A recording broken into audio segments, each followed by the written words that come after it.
according to the U.S. Census Bureau American Community Survey in 2021, the black male population who consider themselves black alone was at 20 million. Now, what is the percentage of married black men? 33%. 6.6 million black men out of that 20 million are currently married. And I put the figure in here just so you guys can see it. The whole black community is at 30%.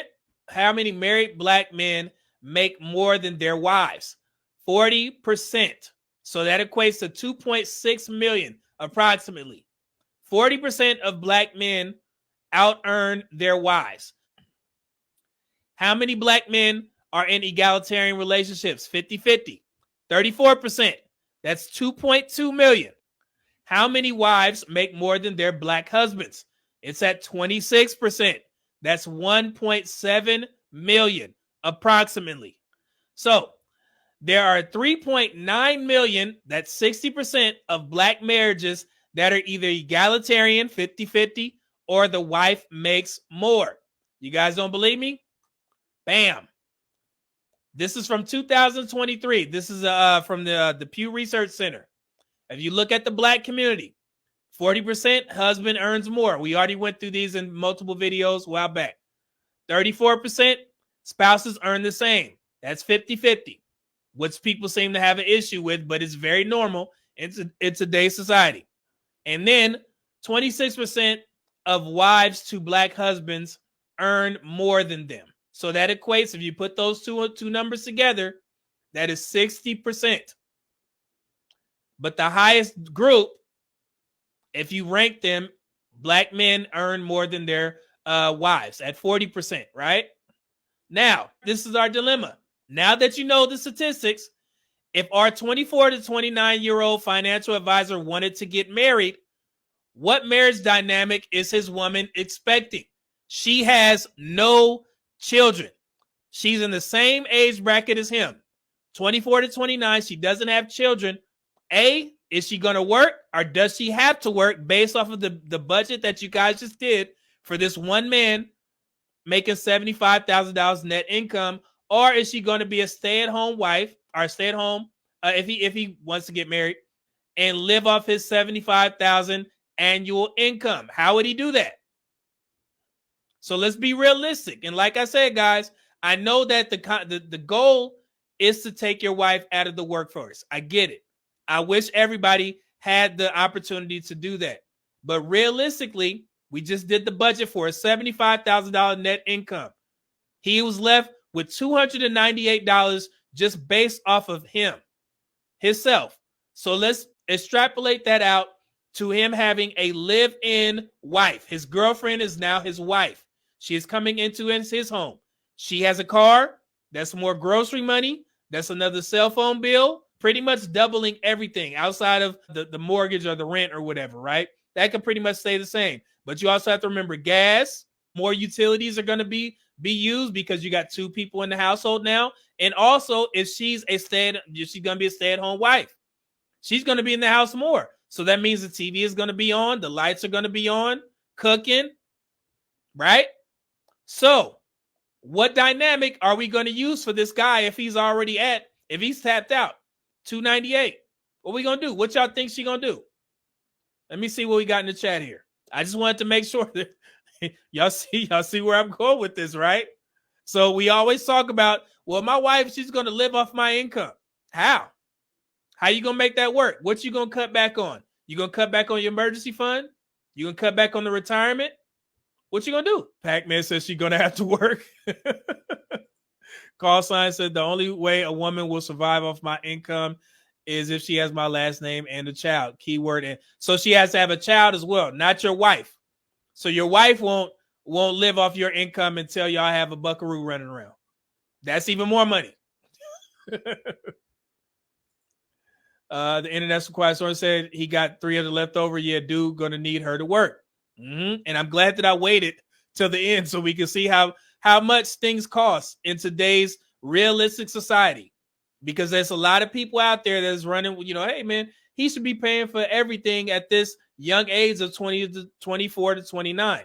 And let's not forget, if he gets married between that age range, that is actually beating the odds in the black community. Do you know what age that black people tend to get married?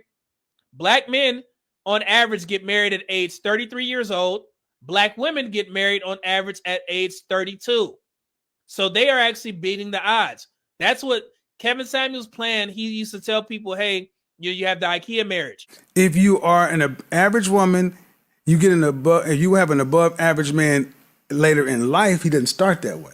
You get him with these young. See, this whole high value thing has two components.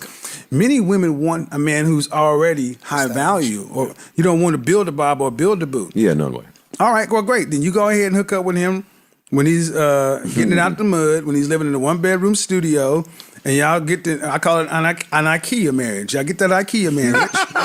You know, what is wrong with the one-liners, man? With the one-liners, yeah, we all know what IKEA is. Yeah, because you know it look real nice with his particle board and shit. Gonna get the IKEA marriage, and y'all do that, and y'all split the. You know, we'll get one venti mochaccino, frappuccino lot, and y'all split that shit. Y'all act like y'all doing something. One scone and everything else, and then you build and build and build, and then once he gets to his place, they don't want that though. Well, I don't care what you want. I don't care what you. I don't care what you want.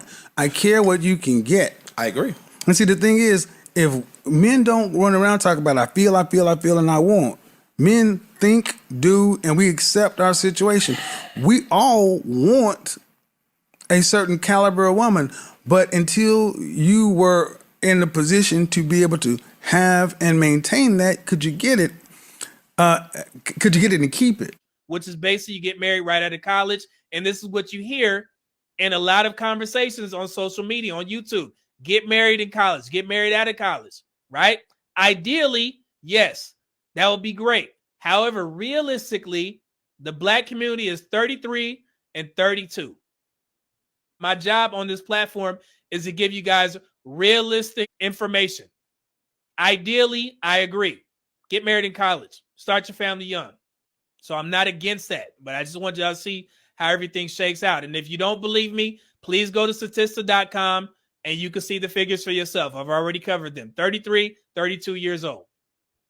Because I had to do a response video because somebody was trying to shame black men, you know, for getting married at a young age, or saying that white men get married when they're in college. No. White men in particular, when they're in college, I think they're looking for a wife. And black men on the opposite end of the spectrum, quite honestly. I don't think black men are looking for a wife, someone to go ahead and marry in college. Whereas when I look at my white counterparts who are in college, many times by the time they're graduating, they've got a ring on their finger and they're engaged. They're married in their early 20s, 21, 22. And, you know, obviously it's become a little bit later sometimes as of now, but black men, that's never been the case. She said that white men get married in college. However, that is not true. White men tend to get married at age 30, which is 6 years away from your college years. It was nowhere near college age. A greater share of dads are stay-at-home parents. Let me make sure I bring this up once again for anybody watching. So if you guys look here, stay-at-home parents today, I circled it. Only 26% of mothers are able to be stay-at-home parents, with 7% of fathers. So this is something that we need to understand. The black community in particular, it is a damn privilege for your wife to be a stay-at-home mother. 26%. That's 1 out of 4. So we have these conversations where people are saying, yes, men should be the primary breadwinner or sole breadwinner, and the wife should stay home. Should is the key word. But realistically, most marriages, 1 out of 4. So if you're a woman who stays at home, consider yourself privileged, and you need to thank your husband every day for that he's able to provide a lifestyle for you to where you can stay at home and raise the children, which is ideal, because most women don't get that. And this is not just to the black community. This is to everybody. We need to understand this. And it's funny that women have this narrative of, I'm not going 50-50, or he needs to pay for everything. Do y'all see how the economy is right now? Do y'all actually watch the news? Inflation, all this type of stuff. And y'all go out here on these podcasts and YouTube and social media and have the nerve to sit there and say that a man that's trying to make his way just as you are needs to pay for everything. And then women are standing on the highest mountain saying that y'all earning so much bread. Even though I debunked all this stuff, but that's all we hear on these spaces, right? That women are doing so well when it comes to finances. The numbers say different, but if y'all gonna sit there and champion it, don't sit there and act like you need a man to pay for everything, because you're not gonna stop working. And that's another misconception that we have in these spaces as well, that women just don't want to work. A lot of these crazy ass women that are saying that they want a soft life and they want to bask in their femininity, they didn't did everything. They didn't have the kids, they older, and they're running with this soft life narrative because they tired. I get it, but it's not realistic. Okay? Alton Jermaine said, can we split the difference and say she would work a part-time job, 20 hours weekly, $12? Now that's my ideal thing. The ideal dynamic for me, Alton, is the man works a full-time job, which is 40 hours and up, and his wife can work a part-time job, because the ultimate goal is to take as much strain as your partner off of her as possible. I'm wholeheartedly for that. And remember, guys, we're looking at this through a lens of the best scenario possible. This is not me saying that you're giving some undeserving woman the opportunity to just work part-time and you're working hard to remove her from the workforce. This is for the love of your life, the woman that you chose to marry.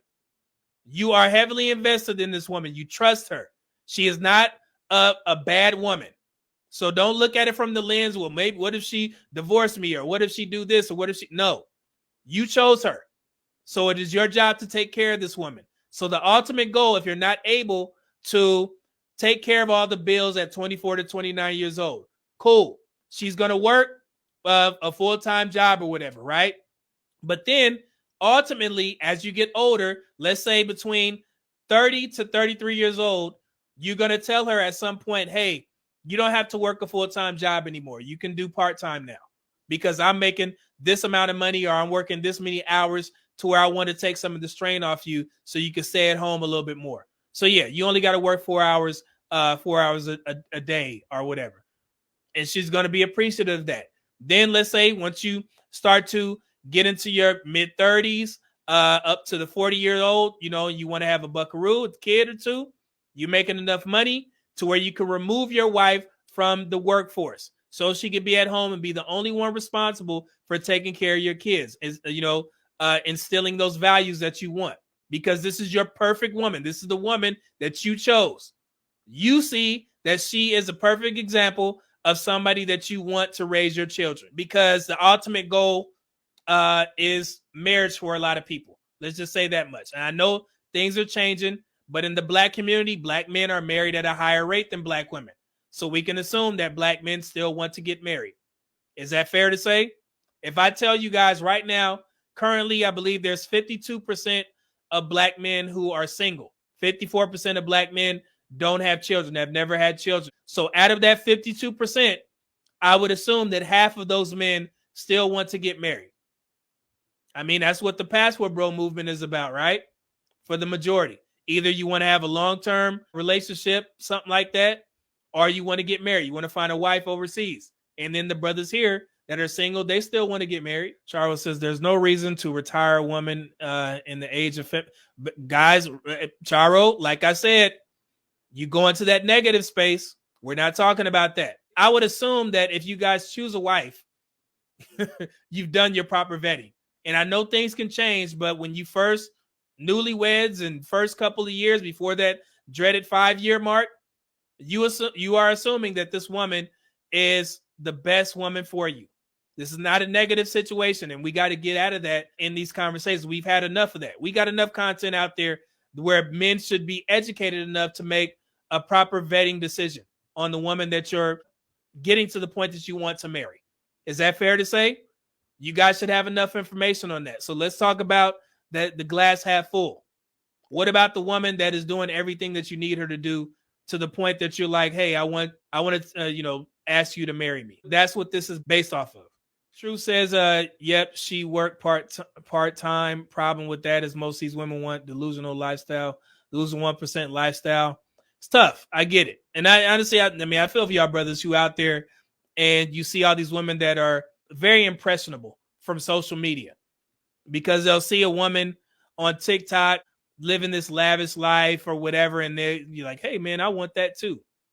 Women, I mean, you see it a lot. So I do understand. I'm not trying to dismiss any of your concerns, not dismissing anything that you may be going through, even the people that go to the negative. But what I'm trying to do here is explain that, yes, at some point, you're going to run into a situation where you find a woman who's worthy. Let's just say that much. And your ultimate goal is to take care of her because you are taking on that responsibility. Remember, protector, provider. Your wife, you got to make sure that she's good. So this is not you skimping on the expenses and, no. First of all, you need to protect her. And that's just not with your, being physical or with your fists. It's also where you live. I place a lot of emphasis on neighborhoods and where you have your wife, living. So y'all got to think about that. I know, hey man, we may be able to afford something, this apartment, but it's in a bad neighborhood. I would assume that you wouldn't want your wife ducking cars every day that when she come home. How can she be feminine in a place like that? She can't. So if you have to spend a little bit of extra just to make sure that your wife and your potential children are safe, then you need to do that as a man. I'm not going to waver on that because I remember living in subpar areas in the ghetto and the hood, and even though my mom did her best when I was younger, we didn't go without. She did everything that she needed to do, but it was a tough environment. So yeah, now that I'm older, I got to make sure that y'all understand that protection and providing, it goes far deeper than money and being able to beat somebody up. Carl Son said it's a matter of I don't like the idea of making all the money and getting drained. And I agree. And I've said this multiple times, especially for black men, your sole purpose on this earth is not to provide and die. And that used to be the narrative back in the day. The man is a workhorse. He goes to the factory, he earns the money, come back and do the same thing over and over again for 20, 30 years. And he haven't even experienced life, any finer things, any travel, anything like that. No, your life matters as well. But what I'm saying is, as a protector and provider, your wife, you are essentially saying, I am responsible for this other person's life. And if she has my offspring, I am responsible for them as well. That's a very important position. All right? Don't take that for granted, man. And I know we have a lot of negative examples and it's tough to navigate, but don't take that, don't sit there and just be like, man, this is not a serious thing. It is. Marriage is serious, right? If you plan on doing that. I know there's a lot of guys that don't want to get married. I get that. Same for you.